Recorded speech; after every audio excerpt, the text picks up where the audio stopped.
తిరుమల తిరుపతి దేవస్థాన చరిత్రలోనే అత్యంత దురదృష్టకరమైనటువంటి సంఘటన జరిగింది. మహాపరాధం జరిగింది. ఇంతకంటే ఘోర అపచారం లేదు అన్నంతగా భగవంతుని దర్శనానికి వద్దాము అనుకున్నటువంటి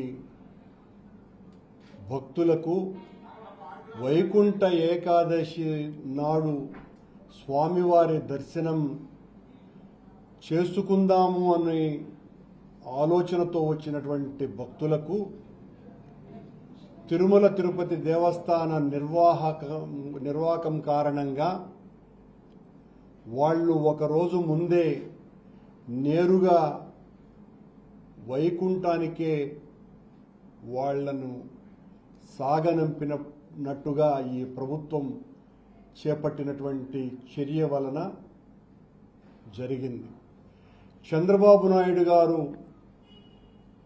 ఆర్భాటం ఎక్కువ,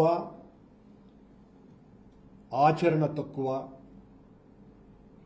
ప్రతి క్షణము నేను ఈ రాష్ట్ర బాగోగుల కోసమనే పనిచేస్తున్నాను అని చెప్పుకునేటువంటి వ్యక్తి ఆచరణలో తన స్వార్థానికి అధికారాన్ని రాజకీయాన్ని వాడుకోవటమే తప్ప ఏ రకంగా ప్రజల ప్రయోజనాలను కాపాడుదాము అన్నటువంటి ఆలోచన ఆయనకు ఉండనే ఉండదు అనని ఇప్పటి వరకు ఆయన పరిపాలించిన కాలమంతా కూడా ఇది రుజువు చేసింది. ఈయన హయాంలోనే గతంలో గోదావరి పుష్కరాలలో దాదాపు 30 మందికి పైగా ఈయన ప్రచార ఆర్భాటం వలన తొక్కిసలాటలో చనిపోయినారు, కేవలం ప్రచారం కోసమని. ఈరోజు వైకుంఠ ఏకాదశిని పురస్కరించుకొని మేము తిరుమలకు అద్భుతమైనటువంటి ఏర్పాట్లు చేస్తున్నాము అని నెల రోజులుగా ఓదర కొట్టినటువంటి వాళ్ళు రివ్యూ మీటింగులు, వరుస మీటింగులు జరిపినటువంటి వాళ్ళ ఫలితం 6 మంది భక్తుల మృతి, దాదాపు 40 మంది ఆసుపత్రి పాలవ్వటము. ఎవరికి వారు ఘనతంతా మా ఖాతాలలో వేసుకుందామన్న ఆర్భాటంతోనే ఈ సమీక్షలు చేసినారు. ఈవో సమీక్ష చేస్తే కింది స్థాయి వాళ్ళని పట్టించుకోరు. ఆయన ఒక సమీక్ష చేస్తాడు, చైర్మన్ ఒక సమీక్ష చేస్తాడు. ఆ చైర్మన్ సమీక్షకు జేఈఓ కూడా వెళ్ళడు. కొండ మీద అడిషనల్ ఈఓ అయితే ఆయనకి నేను రాజు, నన్ను మించిన వాడే లేడు అన్నంతగా ఆయన ప్రవర్తన సాగుతున్నది. పని చేసేవారు ఇంత చేస్తే పని చేసేవారు తగ్గిపోయినారు, పర్యవేక్షకులు జాస్తి అయిపోయినారు. పనిచేసే వాళ్లను కూడా పని చేయనివ్వకుండా ఈ పర్యవేక్షకుల సంఖ్య పెంచుకొని ఈ సంఘటనకి కారణభూతులైనారు. సమన్వయ లోపం కాదు, వ్యవస్థ పూర్తిగా వైఫల్యం చెందటం మూలంగానే ఈ సంఘటన జరిగింది. ఇంత దారుణమైనటువంటి ఘటన జరిగింది. ఇందులో పోలీసులు, అలాగే టీటీడీ విజిలెన్స్ వ్యవస్థ పూర్తిగా విఫలమైంది. అసలు ఎంత దుర్మార్గంగా వ్యవహరించినారా అంటే, నిన్న బైరాగిపట్టడిలో ఉన్నటువంటి క్యూ లైన్ల దగ్గర ఒక క్రైమ్ డిఎస్పీ క్యూ లైన్లలోకి జనాన్ని వదలకుండా గంటల కొద్దీ వాళ్ళనందరినీ కూడా పార్కుల్లోకి పశువుల మందను తోసినట్టు తోసేసి ఆ తర్వాత ఒక్కసారిగా తెరవండి తలుపులు అని చెప్పటం మూలంగా ఇంత దారుణమైనటువంటి ఘటనకు బాధ్యులైనారు ఆ పోలీసు వాళ్ళు. ఎంత దారుణమైనటువంటి సంఘటన. క్యూ లైన్లో ఉండేటువంటి వాళ్లకు నీళ్లు లేవు, ఆహారం లేదు, పరామర్శించే వాళ్ళు లేరు, ఏర్పాట్లన్నీ బాగున్నాయని మాట్లాడే వాళ్ళు లేరు. ఏ రకమైనటువంటి సదుపాయాలు లేకుండా ఇవన్నీ కూడా గతంలో మేము అధికారంలో ఉన్నప్పుడు మేము చాలా చక్కగా, ఈ రోజున ఎంత ఒత్తిడైతే ఉన్నదో ఆ రోజు కూడా అదే ఒత్తిడి ఉండినా కూడా దాదాపు 10-15 రోజుల ముందరే, నేను మొదట శాసనసభ్యునిగా ఉన్నప్పుడు టీటీడీ అధికారులందరితో కూడా సమన్వయం చేసుకుని మొత్తం క్యూ లైన్లన్నింటినీ కూడా చూసేటువంటి బాధ్యత తీసుకున్నటువంటి సందర్భాలు ఉన్నాయి. ప్రతి ఒక్క అధికారి కూడా ఎంతో బాధ్యతాయుతంగా ఆ రోజున్నటువంటి ఈఓ కావచ్చు, అడిషనల్ ఈఓ కావచ్చును, హూఎవర్ దే మే బి, విజిఓల దగ్గర వరకు, పోలీసుల ఆఫీసర్ల దగ్గర వరకు చాలా నిరంతరము పర్యవేక్షణ చేయటం కాదు, పని చేసినారు అందరూ కూడా.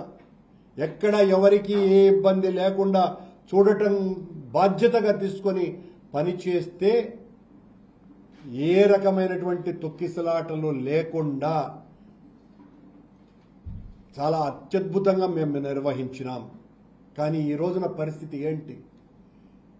చైర్మన్ ఆయనేమో రోజు మాకు దీన్ని మొత్తం రాజకీయ క్రీడా మైదానంగా టీటీడీని మార్చేశారు. రావటమే గత పాలకుల మీద, మా మీద బురద జల్లేటువంటి కార్యక్రమాల్ని భుజాన మోస్తున్నారు బొయ్యిల మాదిరిగా.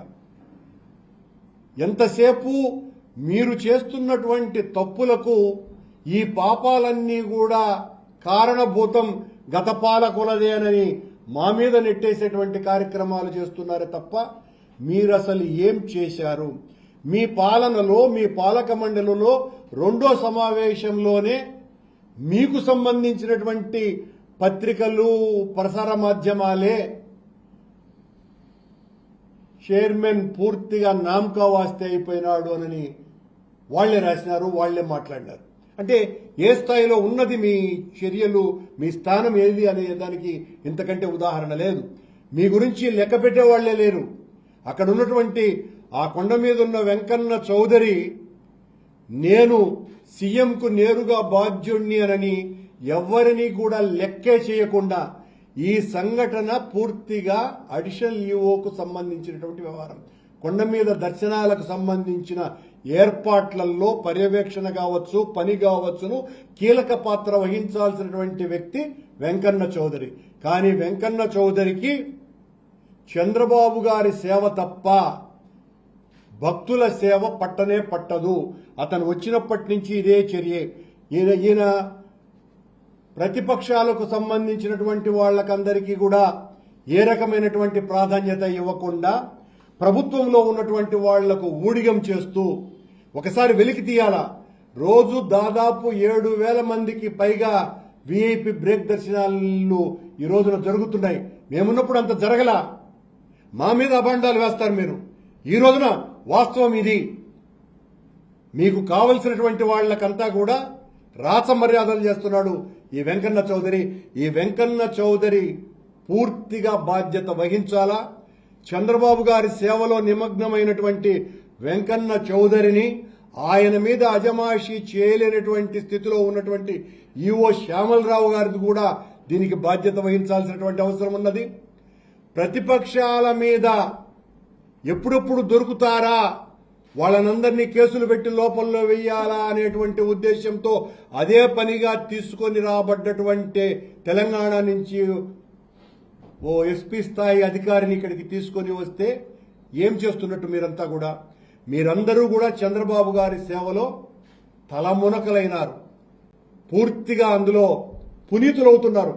ఇప్పుడు చంద్రబాబు గారు వస్తున్నారు ఒక గంటలో. నిన్న జరిగినటువంటి ఇన్సిడెంట్ చోట పట్టుమని 15 మంది పోలీసు వాళ్లు కూడా లేదు. ఈ రోజున చనిపోయినటువంటి వాళ్లను చూడడానికి వస్తున్న చంద్రబాబు గారిని భద్రత కల్పించడానికి మాత్రం దాదాపు 2,000 మంది పోలీసు వాళ్లు మొత్తం సమాయత్తమవుతున్నారు.